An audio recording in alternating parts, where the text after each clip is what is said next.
I had always prided myself on being the perfect wife.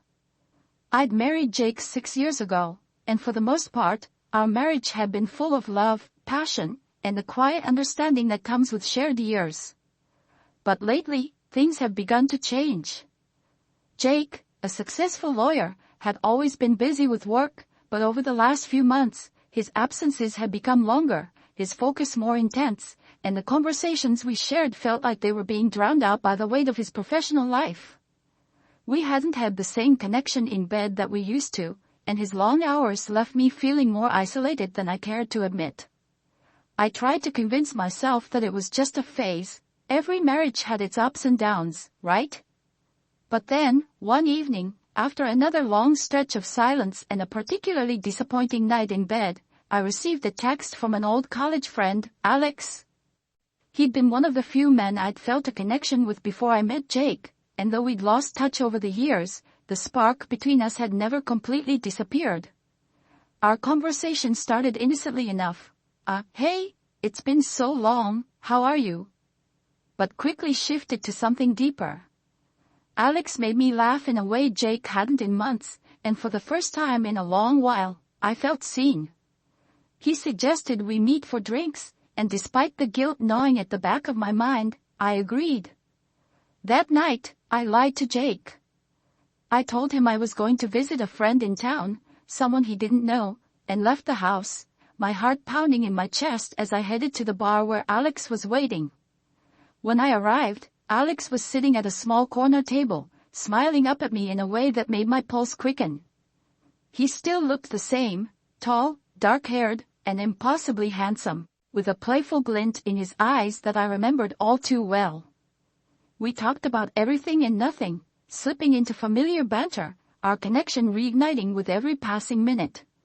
We began talking more regularly, sharing little moments of our daily lives, and soon, the connection between us seemed to grow stronger. Matt knew how to make me feel special, his compliments were sincere, and he reminded me of a version of myself that I hadn't seen in a long time, a girl who was vibrant and full of life. It wasn't just about the words, it was about the attention, the validation. It was intoxicating. One evening, after another exchange of messages, I found myself thinking about how nice it would be to see him again. We had briefly discussed meeting up in person, just for a casual catch-up, but I had always hesitated. My husband Daniel was a good man, hardworking, caring, and devoted, but he didn't make me feel like I mattered in the same way Matt did. It wasn't that Daniel didn't try, but over the years, we had drifted into a comfortable routine, where everything felt safe, but also stagnant. I told myself it was harmless, just a visit to a friend, nothing more. I could explain it away, but deep down, I knew there was something more beneath the surface. The temptation to rekindle that old spark with Matt was far stronger than I was willing to admit. When the opportunity arose, I told Daniel I was going to visit a friend in the city. I told him it was a simple weekend away, a chance to catch up with someone who had meant a lot to me. He didn't question it much. He trusted me, perhaps too much. I told him not to worry about the kids.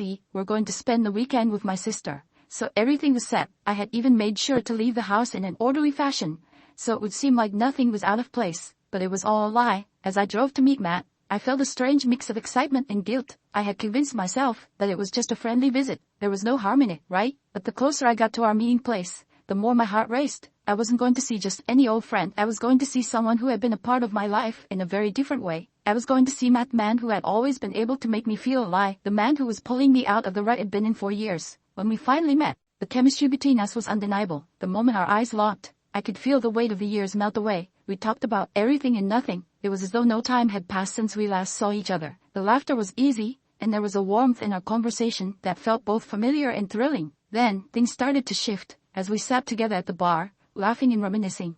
The space between us seemed to shrink. I could feel his gaze on my tense. Filled with longing, I tried to brush it off, tried to focus on the words we were saying, but the pull between us was magnetic. I didn't want to admit it, but I could feel myself getting lost in it. Eventually, we found ourselves outside, away from the nose of the crowd. The night was cool, and the city lights flickered in the distance. Our conversation slowed, and the air between us thickened. My heart raced as I stood in front of him. And then, without thinking, I kissed him. It wasn't planned, it wasn't something I had thought through.